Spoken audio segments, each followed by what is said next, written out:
శాంతి. ఈరోజు Murali date 1 December 2023.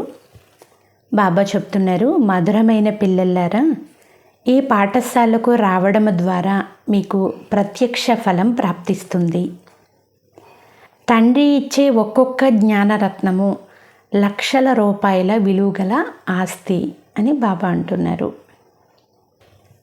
ఈరోజు మురళిలోని ప్రశ్న, బాబా ఎక్కించే నష ఎందుకు తేలికైపోతుంది? నష సదా ఎక్కి ఉండేందుకు యుక్తి ఏమిటి? సమాధానము, బాహ్యములోకి వెళ్ళి కుటుంబ పరివారం వారి ముఖాలను చూసినప్పుడు నష తేలికైపోతుంది. ఎందుకంటే ఇంకా నిర్మోహులుగా అవ్వలేదు. నష సదా ఎక్కి ఉండేందుకు తండ్రితో ఆత్మిక సంభాషణ చేయడం నేర్చుకోండి. బాబాతో ఇలా ఆత్మిక సంభాషణ చేయాలి. బాబా, మేము మీ వారిగా ఉండేవారము. మీరు మమ్మల్ని స్వర్గంలోకి పంపించారు. మేము 21 జన్మలు సుఖాన్ని అనుభవించి మళ్ళీ దుఃఖితులుగా అయ్యాము. ఇప్పుడు మేము మళ్ళీ సుఖ వారసత్వమును తీసుకునేందుకు మీ వద్దకు వచ్చాము. నిర్మోహులుగా అయినట్లయితే నష ఎక్కి ఉంటుంది అని బాబా చెప్తున్నారు. పాట, మరణించిన నీ దారిలోనే. ఓం శాంతి. ఎవరి మాటలు విన్నారు? గోపగోపికల మాటలు. ఎవరిని గురించి అన్నారు? పరంపిత పరమాత్మైన శివబాబా గురించి. పేరు తప్పకుండా కావాలి కదా. బాబా మీ కంఠహారముగా తయారయ్యేందుకు మేము జీవించి ఉంటూనే మీ వారిగా అవుతాము. మిమ్మల్నే స్మృతి చేయడం ద్వారా మేము మీ కంఠహారముగా అవుతాము అని అంటారు. రుద్రమాల అయితే ప్రసిద్ధమైనది. ఆత్మలందరూ రుద్రమాల అని తండ్రి అర్థం చేయించారు. అది జియోలాజికల్ మనుషుల వృక్షము. ఇది ఆత్మల వృక్షము. వృక్షంలో విభాగాలు అంటే సెక్షన్లు కూడా ఉన్నాయి. దేవీ దేవతల విభాగము, ఇస్లామీయుల విభాగము, బౌద్ధుల విభాగము. ఈ విషయాలను ఒక్క బాబా తప్ప ఇంకెవ్వరూ కూడా మనకి అర్థం చేయించలేరు. గీతా భగవానుడు మాత్రమే వినిపిస్తారు. వారు జనన మరణ రహితులు. వారిని అజన్ముడు అని చెప్పేందుకు వీలు లేదు. కేవలం జనన మరణాల్లోకి రారు. వారికి స్థూల సూక్ష్మ శరీరాలు లేవు. మందిరాలలో కూడా శివలింగమునే పూజిస్తారు. వారినే పరమాత్మ అని అంటారు. దేవతల ఎదుటకు వెళ్ళి వారిని మహిమ చేస్తారు. బ్రహ్మ పరమాత్మయ నమః అని ఎప్పుడూ అనరు. ఎల్లప్పుడూ శివుణ్ణే పరమాత్మగా భావిస్తారు. శివ పరమాత్మయ నమః అని అంటారు. బాబా 3 లోకాల చిత్రాన్ని చూపిస్తూ చెప్పారు. అది మూలవతనము, దాని క్రింద సూక్ష్మవతనము, ఇక ఇది స్థూలవతనము. ఇక్కడ పరమాత్మ సర్వవ్యాపి అనే జ్ఞానము లేదు అని పిల్లలైన మీకు ఇప్పుడు తెలుసు. ఒకవేళ ఇతనిలో కూడా పరమాత్మ ఉన్నట్లయితే అప్పుడు ఇతన్ని కూడా పరమాత్మయ నమః అని అనాలి. శరీరంలో ఉన్నప్పుడు పరమాత్మయ నమః అని అనజాలరు. వాస్తవానికి మహాత్మ, పుణ్యాత్మ, పాపాత్మ అనే పదాలే ఉన్నాయి, కానీ మహాన్ పరమాత్మ అని అనరు. పుణ్య పరమాత్మ లేక పాప పరమాత్మ అనే పదాలు కూడా లేవు. ఇవి అర్థం చేసుకోవాల్సిన విషయాలు కదా. ఈ పాఠశాలకు రావడం ద్వారా ప్రత్యక్ష ఫలమును ఇచ్చే ప్రాప్తి కలుగుతుంది అని కేవలం పిల్లలైన మీకు మాత్రమే తెలుసు. ఈ చదువు ద్వారా మనము భవిష్యత్తులో దేవీ దేవతలుగా అవుతాము. ఇలా ఎవ్వరూ అనలేరు. మనుషుల నుండి దేవతలుగా మీరు మాత్రమే అవుతారు. దేవతలలో ప్రసిద్ధమైన వారు లక్ష్మీ నారాయణులు. అందుకే సత్యనారాయణ కథ అని అంటారు. నారాయణుని జతలో తప్పకుండా లక్ష్మి ఉంటుంది. సత్యరామ కథ అని అనరు, సత్యనారాయణ కథ అని అంటారు. అచ్చా, మరి దాని ద్వారా ఏమవుతారు? నరుని నుండి నారాయణుడుగా అవుతారు. బారిస్టరు ద్వారా బారిస్టరుగా అయ్యే కథను విని బారిస్టరుగా అవుతారు. మీరు ఇక్కడికి వచ్చేదే భవిష్య 21 జన్మల ప్రాప్తి కొరకు. సంగమ యుగం ఉన్నప్పుడే భవిష్య 21 జన్మల ప్రాప్తి కలుగుతుంది. మీరు తండ్రి నుండి సత్యయుగ రాజధానిని వారసత్వంగా తీసుకునేందుకే వచ్చారని మీకు తెలుసు. అయితే మొదట శివబాబా మాకు తండ్రి అన్న నిశ్చయం పక్కాగా ఉండాలి. ఈ బ్రహ్మకు కూడా వారు తండ్రియే కనుక బీకేలకు ఏమవుతారు? తాత అవుతారు కదా. ఇది నా ఆస్తి కాదు అని ఈ బ్రహ్మ బాబా అంటారు. అంటే మీకు తాత ఆస్తి లభిస్తుంది. శివబాబా వద్ద జ్ఞానరత్నాల ధనము ఉంది. ఒక్కొక్క జ్ఞానరత్నము లక్షల విలువ గల ఆస్తి. దీని విలువ ఎంతటి భారీ అంటే 21 జన్మలు రాజ్యభాగ్యం అనేది ఎవరి స్వప్నంలో కూడా ఉండదు. లక్ష్మీనారాయణులు మొదలైన వారి పూజ అయితే భలే చేస్తూ వచ్చారే కానీ వారికి ఆ పదవి ఎలా వచ్చిందో ఎవ్వరికీ తెలియదు. సత్యయుగము ఆయుష్ లక్షల సంవత్సరాలైంది అని అనేశారు. అందుకే ఏమీ అర్థం చేసుకోలేరు. లక్ష్మీనారాయణులు రాజ్యం చేసి 5000 సంవత్సరాలు అయింది అని ఇప్పుడు మీకు తెలుసు కదా. మళ్ళీ 1వ సంవత్సరం నుండి ప్రారంభమైన కథ అని చెప్పబడుతుంది.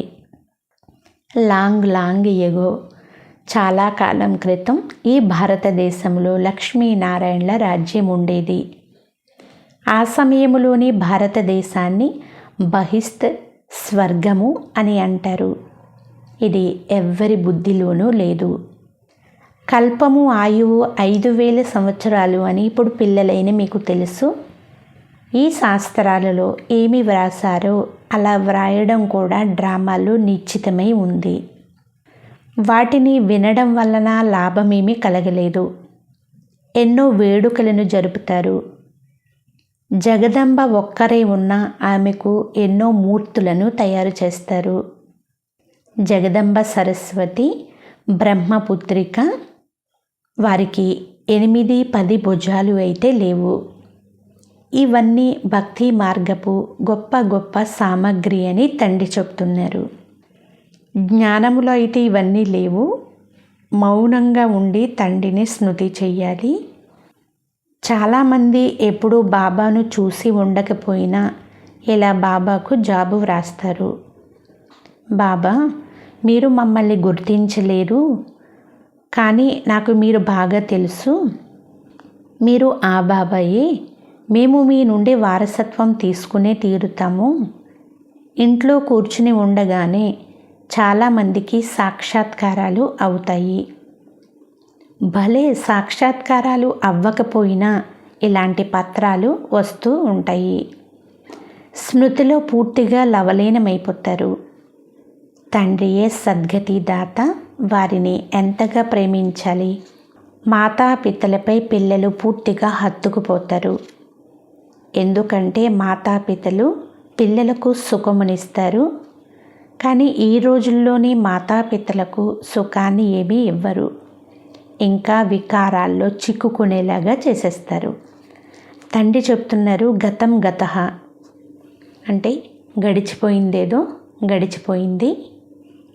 పిల్లలు కామ ఖడ్గపు విషయాలు వదిలి పవిత్రులుగా అవ్వండి. ఎందుకంటే ఇప్పుడు మీరు కృష్ణపురిలోకి వెళ్ళాలి అని మీకు శిక్షణ లభిస్తుంది. కృష్ణుని రాజ్యము సత్యయుగంలోనే ఉంటుంది. మనుషులు కృష్ణుణ్ణి ద్వాపర యుగంలో చూపించేశారు. సత్యయుగ రాకుమారుడు ద్వాపర యుగంలోకి వచ్చి గీతను వినిపించలేదు. అతను శ్రీనారాయణుడుగా అయి సత్యయుగంలో రాజ్యం చెయ్యాలి. భగవాను వాచ, ఈ సమయంలో మనుష్య మాతృలందరూ అసురీ స్వభావం కలవారు. వారిని దైవీ స్వభావం కలవారిగా చేసేందుకు గీతా భగవానుడు వస్తారు. ఆ తండ్రికి బదులు పుత్రుని పేరు వ్రాసేశారు. అంతేకాక ఆ పుత్రుణ్ణి ద్వాపర యుగంలోకి తీసుకొచ్చారు. ఇది కూడా చాలా పెద్ద పొరపాటు అని బాబా అంటున్నారు. ఇప్పుడు యాదవులు పాండవులు నిరూపింపబడరు. కనుక తండ్రి చెప్తున్నారు, పిల్లలు మీరు ఉన్నతమైన దైవీ కులానికి చెందిన వారిగా ఉండేవారు. తరువాత మీకు ఈ పరిస్థితి ఎందుకు ఏర్పడింది?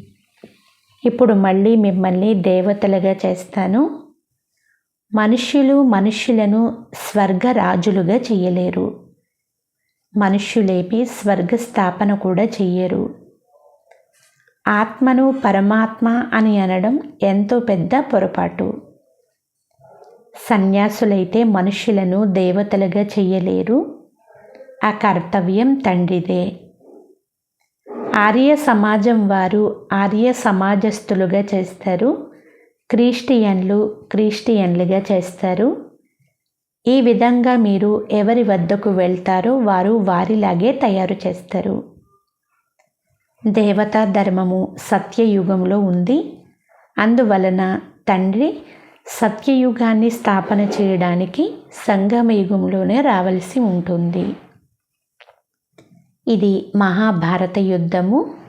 ఈ యుద్ధము ద్వారానే మీకు విజయం లభిస్తుంది. వినాశనం తర్వాత మళ్ళీ జయ జయ ధ్వనులు అవుతాయి. వినాశనం కూడా తప్పకుండా జరుగుతుంది అని మీకు తెలుసు. ఈరోజు గద్దెపై కూర్చుంటారు. వారిని గద్దె దింపేందుకు ఏమాత్రం ఆలస్యం చెయ్యరు. మరి ఇటువంటి ప్రపంచాన్ని స్వర్గము అని అంటారా? ఇది పూర్తిగా నరకము. దీనిని స్వర్గము అని అనడం తప్పు. మనుష్యులు ఎంతో దుఃఖితులుగా ఉన్నారు. ఈరోజు ఎవరైనా జన్మించారు అంటే సంతోషం సుఖం కలుగుతుంది. మరణిస్తే దుఃఖం కలుగుతుంది.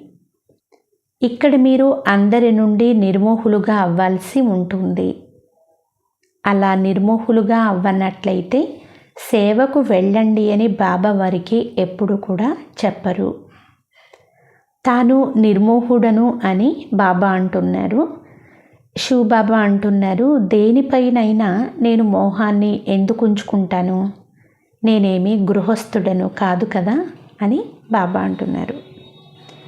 ఈ ఎండిపోయిన వెదురు అడవికి నిప్పు అంటుకోనున్నది అని, వినాశనం జరగడానికి ఆలస్యం అవ్వదని పిల్లలైన మీకు తెలుసు.